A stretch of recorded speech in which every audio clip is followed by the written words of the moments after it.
अल्लाह खैर, अल्लाह खैर, अल्लाह खैर। ये आंधी तूफान ना सको जी, अल्लाह माफ़ करे, अल्लाह माफ़ करे जी। अल्लाह खैर, अल्लाह खैर, अल्लाह खैर, अल्लाह खैर। अस्तगफिरुल्लाह, अस्तगफिरुल्लाह, अस्तगफिरुल्लाह। बहुत ज़्यादा आंधी तूफान आई है, बहुत ज़्यादा आंधी तूफान आई रहा है। ये बंदा अगर पीछे कोई खलता है तो मैं उडरी जाती है तो रह नहीं गया इतना। यह है अंबे का बूटा जरा भजया, इस नाल फल भी लगा सी है।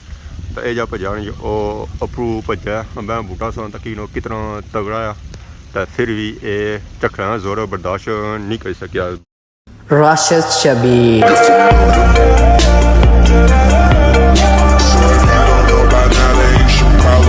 जी मेरे दोस्तों अस्सलाम वालेकुम, उम्मीद करना था ठीक ठाक हो, खुशबाश हो और अल्लाह ताला की हिफ्ज़ो अमान हो। मैं राशिद शबीर साथ रखी यूट्यूब चैनल और फेसबुक पेज राशिद शबीर।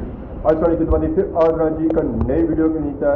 इस तरह जो मौजूद है जो अपने घर की मौजूद हाँ। थोड़ी देर पहले जो मौसम ऐसे हैं जो इंतहाई खुशगवार सी है, धुप निकलती सी है तो गर्मी से बाहर नहीं सी जान होना। उन्होंने बड़ा इस वक्त हाल चक कड़ी जी इतना आंधी तूफान आया होना, इतना आंधी तूफान आया होना। ऐसा तो कोई आप सारी बकरी जी है जी वो बूटे थले खलती है तो इस नाल सौ तक सवैर टालियाँ जी हैं जी वो भजिया हुई। इतना आंधी तूफान आया ना, इतना आंधी तूफान आया ना कि ये बूटे जो है जी उस जोर बर्दाश्त नहीं कर सके तो बूटे जो है जी वो भजना शुरू हो गए।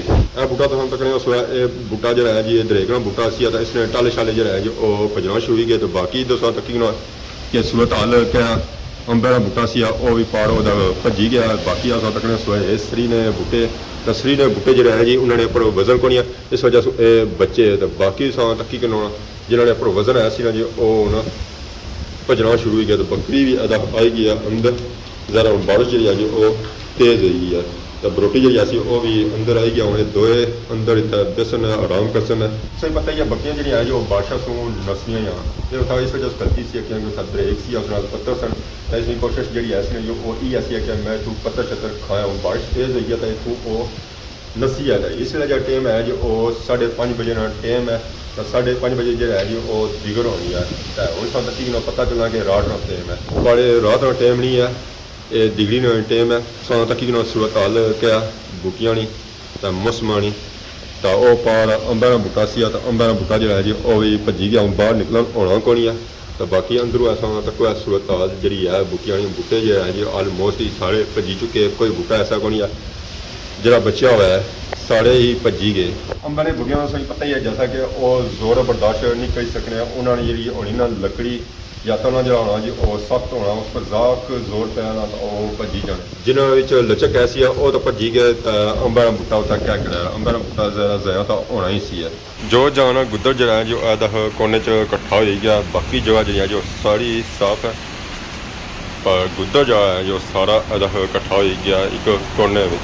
बाहर नहीं आसो सूरत हाल चक करी जी बूटे इस झुट्टे खाई रहे, इस झुट्टे खाई रहे कि पता लगना कि भजी जासन। ये हाल तक की जी कितना आंधी तूफान हो गया तो इलाके च कुछ दिसना भी कोनी है। अल्लाह खैर, अल्लाह खैर, अल्लाह है। ये आंधी तूफान ना सको जी, अल्लाह माफ़ करे, अल्लाह माफ़ करे जी। अल्लाह खैर, अल्लाह खैर, अल्लाह खैर, अल्लाह खैर। अस्तगफिरुल्लाह, अस्तगफिरुल्लाह, अस्तगफिरुल्लाह। ओए ओए ओए ओए ये गली जो सा तक जी धूल कुगल के साथ जा रही है। एकदम तूफान आया, आंधी आई है। ओए ओए ओए ओए ओए ओए ओए अल्लाह माफ़ करे जी, अल्लाह माफ़ करे। बहुत ज़्यादा आंधी तूफान आई है, बहुत ज़्यादा आंधी तूफान आई रहा है। ये बंदा अगर पीछे कोई खलता है तो मैं उडरी जाती है तो रह नहीं गया इतना। ये बुढ़िया नहीं सवाल तक की जी अल्लाह माफ़ करे, अल्लाह माफ़, अल्लाह माफ़ी, अल्लाह माफ़ी। ये लागे सा आंधी तूफान की वजह से धूल खुकल कितनी हो गया जी। इस वेले जो टाइम है जी वो है 5:30 पर इलाके सा सूरत हाल चक करी जी इलाके सूरत हाल क्या हो गई है। धूल खुकल इतनी हो गई है ना कि पता चली रहा कि शाम का टाइम है पर शाम का टाइम को नहीं है, ये असर का टाइम है। असर का जिस एकदम नेरी पई ना इस तू यह महसूस होना कि नाश पे सी है। जिस भी इस तरह की नेरी पई ना नाश पक्का पिया ही है तो नाल आंधी आई है। आंधी तो आई गई है तो हूँ भी लगना कुछ देरी बाद नाश भी पे ही जाती है।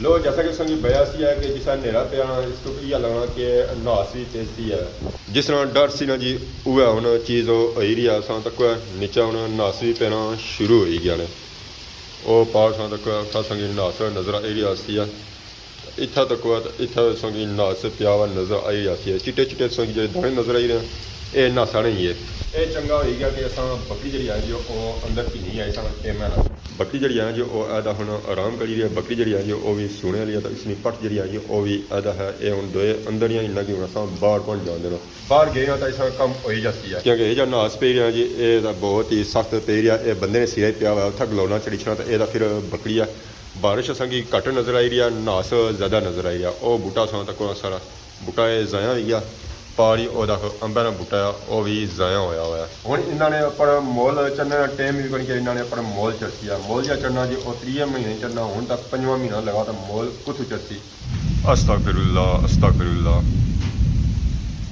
बादल गजने की संगी आवाज़ आई रही है बारिश जी बनती ना जी वो बड़ी सख्त बनती है नास भी हल्का हल्का हूँ टेरिया तो बाकी वो पास तक जी सारा ग्रां सारा प्यारा ग्रां इस वेले धूड़ा बारिश कोई ले रहा नज़र को नहीं आई रहा जिधर जिधर सा नज़र फिरसो ना उधर संगी धुंध ही धुंध नज़र आई रही होती है ये धुंध जी पई रही जी ये धूड़ा नहीं धुंध पई है बारिशा की वजह से पई है क्योंकि पहले तो आया चक्कर उस तो बाद आई आंधी उस तो बाद आया जी नास तो जहर है उन्हें नास टेसी है बारिश होसी है फिर ग्रां जो है जी सारा नज़र सी हल्का हल्का उन संगी नज़र आई भी रहा होसी है क्योंकि हूँ धूड़ जी है जी वो नीचे बहनी पी है तो दिहाड़ी का टाइम भी है जहर ग्रां का नज़र ऐसी ही है क्योंकि इस वे डिग्री का टाइम है डिग्री का टाइम संग पता ही है चंगी भली धुप होनी है तो हूँ सौ तक ग्रां जो है जी क्लीयरली संगी नज़र आई रहा भी होसी है वेखो है तुस माशाअल्लाह क्या ही बात है जी क्या ही बात है सारे ग्रां नहीं फाइनली थोड़ी लो हुई है तो मैं निकलता हाँ जी बाहर और हूँ पता कोई चली रहा वाकई असर ना टाइम है तो इलाका जो नज़र आई रहा जी वो साफ सुथरा नज़र आई रहा है बारिश जस्ट स्टिल उस तरह निकी निकी लगी हुई है तो बुटिया नहीं असा सूरत हाल चक के बुटिया नहीं सूरत हाल क्या जैसा कि पहले संगी बया से कि अंबे का बूटा जो है जी वो भी भजी गया वो भी ज़ाया हो गया ऐदा है अंबे का बूटा जरा भजया इस फल भी लगा सी है तो यह जो भजा जी वो अपरू भजा अंबे का बूटा सो तक कितना तगड़ा है तो फिर भी ये झक्खड़ा जोर बर्दाश्त नहीं कर सकिया बहुत कीमती बूटा सी इस फल भी काफ़ी लगा सी फल जो है जो देखो नीचे पिया उस नज़र भी अच्छा पिया उसी इस नाल ही गया सो तक उत्थे भी काफ़ी संगी फल नज़र अच्छा सी ये पिया हुआ है ऐसा तक मौकड़ियाँ संगी नज़र आई रही सन टाला सो तक काफ़ी बड़ा ये झक्खड़ की वजह से आंधी की वजह से काफ़ी नुकसान हो गया तो फल जो है बूटे ना वो सारा ही नीचे टेप जमीन ही सही नज़र छना सी मौकड़ियाँ हुई एक टाला अदा है तो बाकी टाले संगी अगे भी नज़र अच्छने पे सुन उत्थे भी पे भजे वे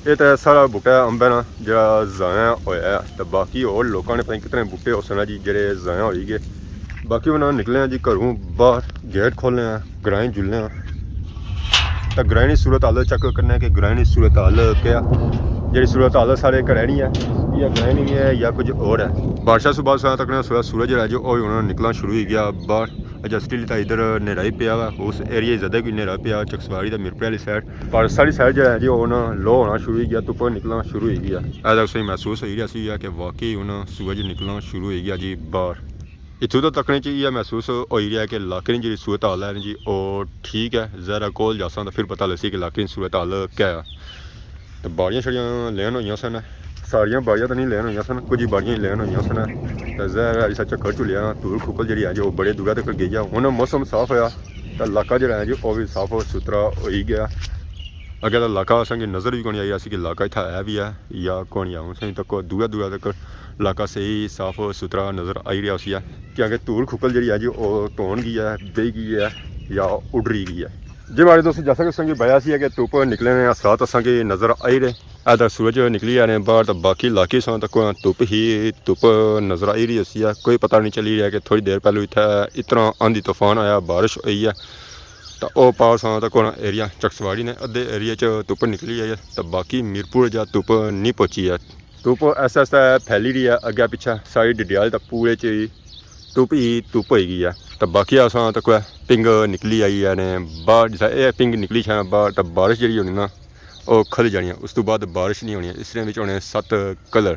ਤਾਂ ਫਿਲਹਾਲ ਅਸਾਂ ਜਿਹੜੇ ਨਜ਼ਰ ਆਈ ਰਹੇ ਨੇ ਜੀ ਉਸ ਵਿੱਚ ਸਾਵਾ, ਸੂਵਾ, ਪੀਲਾ, ग्रीन, ब्लू, पर्पल, पता नहीं 7 पूरे होए या नहीं होए, असें तो इया नज़र आई है। तो बाकी इलाका असां तक माशाअल्लाह माशाअल्लाह, मैं क्या ही बात है जी, क्या ही बात है। सारे इलाके नहीं, सारे देहात नहीं, सारे गाँव नहीं, माशाअल्लाह। हुण तो मैं ग्रां से ही साफ सुथरा नज़र आई रहा। स्टिल अजा बिजली चमकी रही है। ये पता नहीं कि इलाके चमकी रही है। इधर है पिंबर, तो इधर है जी मीरपुर। जब बारिश लगी हुई है, ख़त्म नहीं हुई है, पर यह है कि मौसम जो है जी वो हुण ठंडा ठार हो गया। कोई गर्मी नहीं रही है, कोई कुछ भी नहीं रही है। तुसां तो कोई दांद भी इंजॉय करी रही है। दंदियां ना मिट्टी शिट्टी अपने नाल मली रही है ठंडी ठंडी, ताकि इसी की गर्मी ना लगा। तो ठंडा ठार टिका रहा। तो बाकी अपने मैं गली तक पे मुड़े जो हैं जी वो बारिशां पानी आई रहा, तो उसी च नहाई रहे। तो बाकी माड़ी मर्जी है उन घर जुला, पर यह पिंग तकी तो असा भी दिल नहीं करना कि घर जावां। दिल करना इसी तकने रहा। पिंग जी पई ना जी वो भी डबल पई है, सिंगल नहीं पई है। निचले वाली सही साफ नज़र आई रही उसी है, साइड वाली हल्की हल्की दसेंगी नज़र इतना आई रही उसी है। पर खैर असा की घर तो जाना पेसी है ना, इस पिंगा असा झूठे थोड़े ही खाने। तो बाकी अज नहीं वीडियो ने दौरान अगर किसी किस्म की कोई गलती कोताही हुई है तो माफ़ करे। तो बहुत जल्द सारी खिदमत एक नई वीडियो हाजिर हो। तब तक दसो इजाज़त, फी मान अल्लाह।